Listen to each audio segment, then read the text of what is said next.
ಮಾಡ್ತಾರಂತೆ ಸೋಮವಾರಕ್ಕೆ. ಹ್ಮ್ 50 ಸೋಮವಾರ ಅಂತ ಕಂಟಿನ್ಯೂ. 2 ಸೋಮವಾರ ಅವರು ದೇವರ ಒಪ್ಪಿಗೆ ಪಡೆದು ಅನಿವಾರ್ಯ ಅದಕ್ಕೂ ಅಣ್ಣಪ್ಪ ಸ್ವಾಮಿ ಇದೆ ಒಪ್ಪಿಗೆ ತಗೊಳ್ಬೇಕು. ಆಯಿತಾ? ಕೆಲವು 3 ವರ್ಷದ ಹಿಂದೆ ಅಯೋಧ್ಯೆ ಶ್ರೀರಾಮ ಮಂದಿರ ಉದ್ಘಾಟನೆಯ ಸಂದರ್ಭದಲ್ಲಿ ಅದು ಸೋಮವಾರ ಬಂತು. ಇವರಿಗೆ ಹೋಗ್ಲಿಕ್ಕೆ ಆಗೋದಿಲ್ಲ. ಮತ್ತು ಆ ಸಂದರ್ಭದಲ್ಲಿ ಅವರು ಹೋಗಲೇಬೇಕು ಅಂತ ಹೇಳಿ ಒಪ್ಪಿಗೆ ತಗೊಂಡು ಹೋದದ್ದು. ಹಾಗೆ ಇದು ಪ್ರತಿ ತಿಂಗಳು ಸಂಕ್ರಮಣದ ದಿವಸ ಅವರು ಅಲ್ಲಿ ಇರಲೇಬೇಕು, ಹೋಗಿ ಲೆಕ್ಕ ಒಪ್ಪಿಸಲೇಬೇಕು.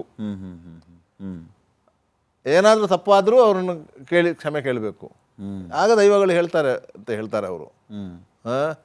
ತಿಳಿದು ತಪ್ಪು ಮಾಡಿದರೆ ನಿಮಗೆ 12 ವರ್ಷದ ಒಳಗೆ ನಿಮಗೆ ಫಲ ಕೊಡ್ತೇನೆ ಅಂತ ಹೇಳಿ. ತಿಳಿಯದೇ ಮಾಡಿದ ತಪ್ಪಿಗೆ ನಾವು ಕ್ಷಮೆ ಕೊಡ್ತೇವೆ. ಅದೇ ತಿಳಿದು ಮಾಡಿದ ತಪ್ಪಿಗೆ ನಿಮಗೆ 12 ವರ್ಷಗಳ ಒಳಗೆ ಶಿಕ್ಷೆ ಕೊಡ್ತೇವೆ ಅಂತ ಹೇಳಿ.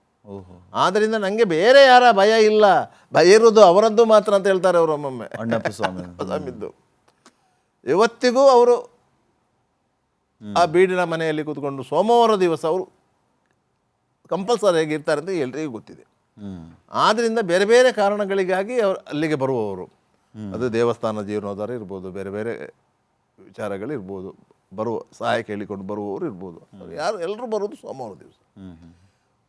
ಒಂದು ಸೋಮವಾರ ದಿವಸ ಕನಿಷ್ಠ ಅಂದರೂ 2 ರಿಂದ 4 ಕೋಟಿ ರೂಪಾಯಿಗಳಷ್ಟು ಹಣ ಅವರಿಗೆ ದಾನ ಮಾಡಲಿಕ್ಕೆ ಬೇಕಾಗ್ತದೆ. ಲೆಕ್ಕಿಟ್ಟುಕೊಳ್ಳಿ ಎಷ್ಟು. 2 ರಿಂದ 4 ಕೋಟಿ ಪರ್ ಮಂತ, ಪ್ರತಿ ಸೋಮವಾರ. ಪ್ರತಿ ಸೋಮವಾರ 2 ರಿಂದ 4 ಕೋಟಿ ರೂಪಾಯಿ ದಾನಕ್ಕೆ. ಬೇರೆ ನಿಮಗೆ ಲೆಕ್ಕಾಚಾರ ಬೇಡ, ಕೇವಲ ದಾನಕ್ಕೆ. ನೀವು ಬೇಕಾದ್ರೆ ಅಲ್ಲಿ ನಿಂತುಕೊಂಡು ನೋಡಿ. 10,000ವರೆಗೆ ಅಲ್ಲಿ ಕ್ಯಾಶ್ ಕೊಡ್ತಾರೆ. ಇತ್ತೀಚೆಗೆ ಕ್ಯಾಶ್ ರಿಸ್ಟ್ರಿಕ್ಷನ್ ಬಂದ ಮೇಲೆ ಎಲ್ಲರೂ ಅಲ್ಲಿ ಅವರು ಚೀಟಿ ಬರೀತಿದ್ರು, ಅಲ್ಲಿ ಕ್ಯಾಶ್ ತಗೊಳ್ತಾ ಇದ್ರು ಪೂಜಾರಿಗೆ ಸಿಗ್ನೇಚರ್ ಹಾಕಿ. ಅಂದ್ರೆ ಯಾರಿಗೆ ಕೊಡೋದು? ಏನೋ ಕಷ್ಟ ಅಂತ ಬಂದವರಿಗೆ, ಮನೆ ಕಟ್ಟಲಿಕ್ಕೆ, ಮದುವೆಗೆ, ಆರೋಗ್ಯ ಸಮಸ್ಯೆಗೆ, ಈ ದೈವಸ್ಥಾನಗಳ ಜೀರ್ಣೋದ್ಧಾರ. ಯಾಕಂತ ಹೇಳಿದರೆ ಕರಾವಳಿ ಜಿಲ್ಲೆಯ ಎಲ್ಲ ದೈವಗಳಿಗೆ ಹೆಡ್ ಆಫೀಸ್ ಧರ್ಮಸ್ಥಳ ಅಣ್ಣಪ್ಪ. ಕುಟುಂಬದ ಒಡೆಯನು ಅಂತ ಹೇಳಿಯೇ ಎಲ್ಲ ದೈವಗಳು ಪಾರಿಯಲ್ಲಿ ಹೇಳುವಂಥದ್ದು, ಕುಟುಂಬದ ಒಡೆಯ ಅಂತ ಹೇಳಿ. ಹಾಗೆ ಅದಕ್ಕೆ ಹೆಡ್ ಆಫೀಸ್ ಅದು ಎಲ್ಲ ದೈವಗಳಿಗೂ. ನಮ್ಮಲ್ಲಿ 1808 ದೈವಗಳಿದೆ ಅಂತೇಳಿ ಗುರುರಾಜ ಭಟ್ರು ಹೇಳಿದ್ದಾರೆ ಅವರ ಅಧ್ಯಯನದ ಪುಸ್ತಕದಲ್ಲಿ. ಅಷ್ಟೂ ದೈವಗಳಿಗೆ ಅಣ್ಣಪ್ಪನೇ ಒಡೆಯ, ಕುಟುಂಬದ ಒಡೆಯ ಅಂತ ಹೇಳೋದು. ಆ ರೀತಿಯ ವ್ಯವಸ್ಥೆಗಳು ಧರ್ಮಸ್ಥಳದಲ್ಲಿ ಇರುವಂಥದ್ದು. ಅಲ್ಲಿ ಅದ ನಂತರ ಈ ದತ್ತು ಸಂಸ್ಕೃತಿ. ಮಕ್ಕಳಾಗಲಿಲ್ಲ ಹಾಗಂತಂದರೆ ನಾವು ದತ್ತು ತಗೊಳ್ಳೇಬೇಕು. ದತ್ತು ತಗೊಳ್ಳೋವನಿಗೆ ಅಧಿಕೃತವಾಗಿ ಅವರು ದತ್ತು ತಗೊಳ್ಬೇಕು. ಮತ್ತು ಅವರ ಕಾಲ ನಂತರ ಅವರು ಪಟ್ಟಕ್ಕೆ ಬರ್ತಾರೆ. ಈ ರೀತಿಯ ದತ್ತು ಸಂಸ್ಕೃತಿ ಬೆಳೆದು ಒಂದು ತಲೆಮಾರಿನಿಂದ ಇನ್ನೊಂದು ತಲೆಮಾರಿಗೆ, ಇನ್ನೊಂದು ತಲೆಮಾರಿನಿಂದ ಮತ್ತೊಂದು ತಲೆಮಾರಿಗೆ. ಅದರಿಂದಾಗಿ ಬರ್ಮಣ ಪೆರ್ಗಡೆ ಅಂತ ಯಾರು ಮೊದಲ ಧರ್ಮಾಧಿಕಾರಿ, ಅವರ ರಕ್ತ ಸಂಬಂಧಿಗಳು ಈವರೆಗೆ ಬಂದಿದ್ದಾರೆ ಅಂತ ತಿಳ್ಕೊಳ್ಬೇಡಿ. ಅದು ಬೇರೆ ಬೇರೆ ರಕ್ತ ಸಂಬಂಧಗಳು ಮಧ್ಯೆ ಚೇಂಜ್ ಆಗಿದ್ದಾರೆ. ಧರ್ಮಾಧಿಕಾರಿಗಳ ಸ್ಥಾನ ಹೆಂಗೆ ಹುಟ್ಕೊಂತು ಅಂತ ಅದ್ರ ಬಗ್ಗೆ ಸ್ವಲ್ಪ ಹೇಳಿ. ಧರ್ಮಾಧಿಕಾರಿಗಳ ಸ್ಥಾನ, ಅವರ ಆ ಪೇಟ, ಇದನ್ನು ಎಲ್ಲವನ್ನು ಅನುಗ್ರಹಿಸಿದ್ದು ಅಣ್ಣಪ್ಪ ಸ್ವಾಮಿಯೇ ಹೊರತು ಬೇರೆ ಅಲ್ಲ. ಲೆಕ್ಕಾಚಾರ ವ್ಯವಹಾರ ಎಲ್ಲ ಮಾಡಬೇಕು ನೀನು. ಅಂದರೆ ಈಗ ಆ ಧರ್ಮಾಧಿಕಾರಿಗಳು ಬಂದ್ರಲ್ಲ, ಆರಂಭದಲ್ಲಿ ಒಂದು 4 ಜನ, ನಾವು ಇಲ್ಲೇ ಇರ್ತೀವಿ, ನೀವು ನಮಗೆ ಧರ್ಮ ದೈವಗಳು ಬಂದ್ರಲ್ಲ, ಆ ಮನೆ ಬಿಟ್ಟು ಕೊಟ್ಟಂತವ್ರು ಈ ಹೆಗಡೆ ಮನೆ ತಂದವ್ರೆ. ಹೌದು, ಬಿರ್ಮಣ ಪೆರ್ಗಡೆ ಅವರು. ಸೊ ಆ ಹೆಗಡೆ ಮನೆ ತಂದವರೇ ಈ ಕ್ಷೇತ್ರಕ್ಕೆ ಮುಂದೆ ಧರ್ಮಾಧಿಕಾರಿಗಳು. ಅವರದೇ ಜಾಗ, ಅವರದೇ ಜಾಗದಲ್ಲಿ ಅವರು ದೇವಸ್ಥಾನ ಕಟ್ಟಿರೋದು. ಋಷಿಮುನಿಗಳು ಹೇಳಿದ್ರು ಅಂತೇಳಿ ಅಲ್ಲಿ ದೇವಸ್ಥಾನ ಕಟ್ಟಿರೋದು, ದೇವರನ್ನು ಕದಿರಿಯಿಂದ ತಂದಿರುವುದು. ಸೊ ಅವರು ಆ ಜಾಗದ ಮಾಲೀಕರಾಗಿದ್ದರಿಂದ ಅವರು ಅದಕ್ಕೆ ಧರ್ಮಾಧಿಕಾರಿ ಅವರ ಪರಂಪರೆ ಬಂತು. ಅವರ ಪರಂಪರೆ ನೇರ ಪರಂಪರೆ ಬರಲಿಲ್ಲ, ನಿಮಗೆ ದತ್ತು ಪರಂಪರೆಯೂ ಬಂತು ಮಧ್ಯದಲ್ಲಿ. ದತ್ತು ಪರಂಪರೆ. ಈಗ ಧರ್ಮಾಧಿಕಾರಿಗಳು ಈಗಿನವರು, ಅವರಿಗೆ ಗಂಡು ಮಕ್ಕಳಿಲ್ಲ, ಒಬ್ಬಳು ಹೆಣ್ಣುಮಗಳು. ಆ ಹೆಣ್ಣುಮಗಳಿಗೂ ಮತ್ತೊಂದು ಹೆಣ್ಣುಮಗುವೆ. ಈಗ ಇರೋ ಧರ್ಮಾಧಿಕಾರಿ. ಈಗ ಇರೋ ಧರ್ಮಾಧಿಕಾರಿಗೆ ಒಬ್ಬಳು ಹೆಣ್ಮಗಳು ಶ್ರದ್ಧಾ ಮಾತ್ರ. ಹಾಂ ಹಾಂ. ಅವರಿಗೂ ಒಂದು ಮಗು, ಹೆಣ್ಣು ಮಗುವೆ, ಗಂಡು ಮಗಳಿಲ್ಲ. ಅವರ ಸಹೋದರರ ಮಕ್ಕಳು ರಾಜೇಂದ್ರ ಆಗಲಿ ಸುರೇಂದ್ರ ಅವರಿಗೆ ಹೆಣ್ಣೆ, ಗಂಡು ಮಕ್ಕಳಿಲ್ಲ. ಅಲ್ಲಿ ಗಂಡು ಮಕ್ಕಳಂತ ಹೇಳಿದ್ದು ಹರ್ಷೇಂದ್ರರಿಗೆ ಮಾತ್ರ ಇಬ್ಬರು, ಶ್ರೇಯಸ್ ಮತ್ತು ನಿಶ್ಚಲ್, ಅವರಿಬ್ಬರು ಮಾತ್ರ ಅಲ್ಲಿ ಗಂಡು ಮಕ್ಕಳಂತ ಹೇಳಿದರು. ಅದೇ ಇವರ ನಂತರದ ಪಟ್ಟ ಯಾರಿಗೆ ಅಂತ ಹೇಳಿ ಅಲ್ಲಿ ಚರ್ಚೆ ಇರೋದು, ಒಂದು ಶ್ರೇಯಸ್ಸಿಗೆ ಇಲ್ಲದ್ರೆ ನಿಶ್ಚಲಿಗೆ ಅಂತೇಳಿ. ಹರ್ಷೇಂದ್ರ ಹೆಗ್ಗಡೆ ಅವರ ಮಕ್ಕಳು ಇವರಲ್ಲ, ಯಾರು ಅಲ್ಲಿ ಹೆಗ್ಗಡೆಯವರಿಲ್ಲ. ಪಟ್ಟದ ಅವರು ಹೊರತುಪಡಿಸಿ ಮತ್ತೆ ಯಾರು ಹೆಗ್ಗಡೆಗಳಲ್ಲ. ಹಾಂ ಹಾಂ ಹಾಂ. ಜೈನ್ ಅಂತ ಕರೆಯೋದು ಅವರು. ಜೈನ್ ಅಂತ ಕರೆಯೋದು, ಇಲ್ಲದ ಕುಮಾರ್ ಅಂತ ಕರೆಯೋದು. ಈಗ ಧರ್ಮಸ್ಥಳದ ಪಟ್ಟ ಸಿಕ್ಕಿದರೆ ಮಾತ್ರ ಅವರು ಜೈನ ಧರ್ಮದಲ್ಲಿ ಹೆಗ್ಗಡೆ. ಜೈನ ಧರ್ಮದಲ್ಲಿ ಬೇರೆ ಬೇರೆ ರೀತಿಯ ಸರ್ನೇಮ್ಗಳಿವೆ, ಹೆಗ್ಗಡೆ ಸರ್ನೇಮ್ ಇಲ್ಲ. ಆ ಪಟ್ಟ ಕೂತವರನ್ನ ಆ ಪಟ್ಟಕ್ಕೆ ವಿಶೇಷವಾಗಿ ಕೂತವರು ಹೆಗ್ಗಡೆ ಅಂತ ಮಾತ್ರ ಕರೀತಾರೆ. ಹೆಗ್ಗಡೆ.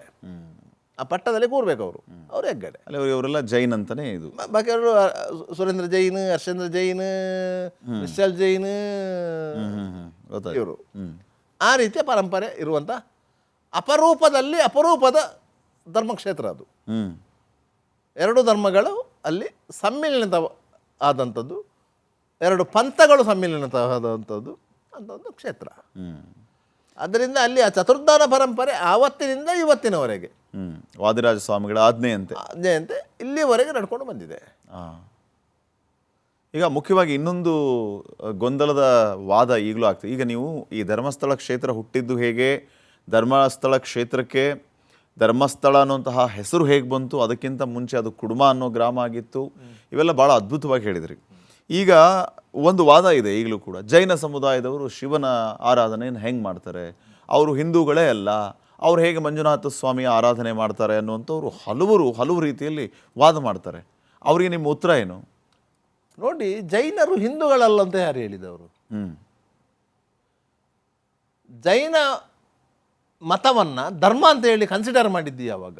2004ರಲ್ಲಿ. ಅದಕ್ಕಿಂತ ಮೊದಲದೊಂದು ಮತ, ಬೌದ್ಧ ಮತ, ಸಿಖ್ ಮತ, ಎಲ್ಲವೂ ಹಿಂದೂ ಧರ್ಮದ ಹುಟ್ಟಿದ್ದಂತಹ ಮತಗಳು, ಅವರವರ ಆಚಾರ ವಿಧಾನ. ನಮ್ಮಲ್ಲಿ ಧರ್ಮ ಅಂದರೆ ಏನು? ಧರ್ಮ ಅಂದರೆ ಏನು ಅಂದರೆ ನಮ್ಮ ಜೀವನ ಪದ್ಧತಿ. ಆ ಜೀವನ ಪದ್ಧತಿ ಒಬ್ಬೊಬ್ಬರದ್ದು ಒಂದೊಂದು ರೀತಿ, ಅದಕ್ಕೆ ಒಂದೊಂದು ಜಾತಿಗಳು ಹುಟ್ಟಿತು. ಒಂದೊಂದು ಜಾತಿಗಳು ಇಟ್ಟಿತು, ಒಬ್ಬೊಬ್ಬರು ಒಂದೊಂದು ಪದ್ಧತಿಯನ್ನು ಅನುಸರಿಸಿಕೊಂಡು ಒಂದೊಂದು ಮತಗಳು ಹುಟ್ಟಿದು. ಯಾವ ಮತ ವ್ಯಾಪಕವಾಯಿತೋ ಆ ಮತ ಧರ್ಮವಾಗಿ ಕನ್ಸಿಡರ್ ಆಯಿತು. ಜೈನ ಧರ್ಮವನ್ನು ಧರ್ಮ ಅಂತೇಳಿ ಕನ್ಸಿಡರ್ ಮಾಡಿದ್ದು 2004ರಲ್ಲಿ ಅಧಿಕೃತವಾಗಿ. ಅದಕ್ಕಿಂತ ಮೊದಲು ಧರ್ಮವೇ ಅಲ್ಲ ಅಂತ ಹೇಳಲಿಕ್ಕಿಲ್ಲ, ಆದರೆ ಅಧಿಕೃತವಾಗಿ ನಾವು ಕನ್ಸಿಡರ್ ಮಾಡಿದ್ದು 2004ರಲ್ಲಿ, 22 ವರ್ಷದ ಹಿಂದೆ. ಅದರಿಂದಾಗಿ ಹಿಂದೂ ಮತ್ತು ಜೈನ ಬೇರೆ ಏನಲ್ಲ, ಹಾಲು ಮತ್ತು ನೀರು ಇದ್ದಾಗೆ. ಅದು ಹಾಲು ಮತ್ತು ನೀರು ಇದ್ದಾಗೆ. ಅವರು ಜೈನರು ಅಂತ ಹೇಳಿದರೆ ಬಸದಿಗಳನ್ನು ನಿರ್ಮಾಣ ಮಾಡ್ಬೋದಿತ್ತು, ಬಸದಿಗಳ ಪುನರುಜ್ಜೀವನ ಮಾಡಬೇಕಿತ್ತು, ಎಲ್ಲ ಮಾಡಬೇಕಿತ್ತು. ಯಾಕೆ ಸಾವಿರಾರು ದೇವಸ್ಥಾನಗಳನ್ನು ಪುನರುಜ್ಜೀವನಗೊಳಿಸಿ ಮಾಡಿದರು? ಕರೆಕ್ಟ್, ಸಾವಿರಾರು ಹೌದು ದೇವಸ್ಥಾನಗಳನ್ನು ಪುನರುಜ್ಜೀವನ ಮಾಡಿದರು. ಅದಕ್ಕಾಗಿ ಅವ್ರದ್ದೊಂದು ಟ್ರಸ್ಟ್ ಇದೆ, ಆ ಟ್ರಸ್ಟ್ ಕೆಲಸವೇ ಅದು. ಎಲ್ಲಿ ನಿರ್ಜೀವ ಸ್ಥಿತಿಯಲ್ಲಿ ದೈವಸ್ಥಾನಗಳಿವೆ ಅದನ್ನು ಐಡೆಂಟಿಫೈ ಮಾಡಿ ಅದನ್ನು ಮೂಲ ಸ್ವರೂಪದಲ್ಲೇ ಜೀರ್ಣೋದ್ಧಾರ ಮಾಡುವುದು. ಅದನ್ನು ಸಂಪೂರ್ಣವಾಗಿ ತೆಗೆದು ಹೊಸದಾಗಿ ಕಟ್ಟುವುದಲ್ಲ. ಅದು ಮೂಲ ಸ್ವರೂಪದಲ್ಲಿ ಒಂದು 800 ವರ್ಷ 600 ವರ್ಷದ ಹಿಂದೆ ಅದನ್ನು ಹೇಗೆ ಕಟ್ಟಲಾಗಿತ್ತು ಹಂಗೇನೆ ಅದನ್ನು ಜೀರ್ಣೋದ್ಧಾರ ಮಾಡುವುದು. ಸಾವಿರಾರು ಕೆರೆಗಳ ಉಳಿಸುವ ಕಾರ್ಯ ಆಯಿತು, ಅಂತರ್ಜಲ ಮಟ್ಟವನ್ನು ಹೆಚ್ಚಿಸುವ ಕೆಲಸ ಆಯಿತು. ಇದು ಎಲ್ಲವನ್ನು ಮಾಡಿದ್ದು ಯಾರ ದುಡ್ಡಿಂದ? ಧರ್ಮಸ್ಥಳಕ್ಕೆ ಬಂದಂಥ ಭಕ್ತಾದಿಗಳು ಅಲ್ಲಿ ಹಾಕುವ ಕಾಣಿಕೆಯನ್ನು ಸದುಪಯೋಗ ಮಾಡಿಕೊಂಡದ್ದು. ಆ ರೀತಿಯಲ್ಲಿ ಧರ್ಮಸ್ಥಳ ಈ ನಾಡಿನ ಏಳಿಗೆಗೆ ಒಂದು ದೊಡ್ಡ ಕೊಡುಗೆಯನ್ನು ನೀಡಿದೆ. ಅಲ್ಲಿನ ಮ್ಯಾನೇಜ್ಮೆಂಟ್ ಇದೆಯಲ್ಲ, ನೀವು ಅರ್ಥ ಮಾಡ್ಕೊಳ್ಳಿಕ್ಕಿಲ್ಲ. ಕರ್ನಾಟಕ ರಾಜ್ಯದಲ್ಲಿ ಸರ್ಕಾರಿ ನೌಕರರು ಎಷ್ಟಿದ್ದಾರೆ? ಮೊನ್ನೆ ಇದು ಚರ್ಚೆ ಆಯ್ತು ಆ್ಯಕ್ಚುಲಿ. ಹೌದು, ಎಷ್ಟಿದ್ದಾರೆ ಕರ್ನಾಟಕ ರಾಜ್ಯದಲ್ಲಿ ಸರ್ಕಾರಿ ನೌಕರರು? 65,000 ಮಂದಿ ಇರೋದು. ಧರ್ಮಸ್ಥಳ ಸಂಸ್ಥೆಯಲ್ಲಿ ನೌಕರರು ಎಷ್ಟಿದ್ದಾರೆ ಗೊತ್ತಾ? 72,000 ಇದ್ದಾರೆ. 72,000 ಮಂದಿ ನೌಕರರು ಒಂದು ಸಂಸ್ಥೆಯಲ್ಲಿದ್ದಾರೆ ಅಂತ ಹೇಳಿದರೆ ಸರ್ಕಾರಕ್ಕಿಂತ ದೊಡ್ಡದ ಚಿಕ್ಕದ? ಸರ್ಕಾರಿ ಆಸ್ಪತ್ರೆಯಲ್ಲಿ ಫ್ರೀ ಡಯಾಲಿಸಿಸ್ ಕೊಡಲಿಕ್ಕೆ ಸಾಧ್ಯ ಆಗ್ತಾ ಇಲ್ಲ. ಧರ್ಮಸ್ಥಳದ ಉಜಿರೆ ಹಾಸ್ಪಿಟಲಲ್ಲಿ ಫ್ರೀ ಡಯಾಲಿಸಿಸ್ ಕೊಡ್ತಾ ಇಲ್ಲ. ಇಂಥ ವ್ಯವಸ್ಥೆಗಳು ಯಾವ ದೇವಸ್ಥಾನದ ಆಡಳಿತದಲ್ಲಿದೆ? ಈಗ ಇವತ್ತು ಕೆಲವರು ಹೇಳ್ತಾ ಇದ್ದಾರೆ ಅದು ಮುಜರಾಯಿ ಇಲಾಖೆಗೆ ಸೇರಿಸಬೇಕು ಅಂತ. ಇವರು ಬಿಡಿ, ಈಗ ಬೊಬ್ಬೆ ಹೊಡಿಯೋರು ಬಿಡಿ, ಇವರಿಗಿಂತ 10 ಪಟ್ಟು ಹೆಚ್ಚು ಪ್ರಭಾವಶಾಲಿಗಳು ಇದ್ದರೂ ಸಹ ಧರ್ಮಸ್ಥಳ ದೇವಸ್ಥಾನವನ್ನು ಮುಜರಾಯಿ ಇಲಾಖೆಗೆ ಸೇರಿಸಲಿಕ್ಕೆ ಆಗುವುದಿಲ್ಲ.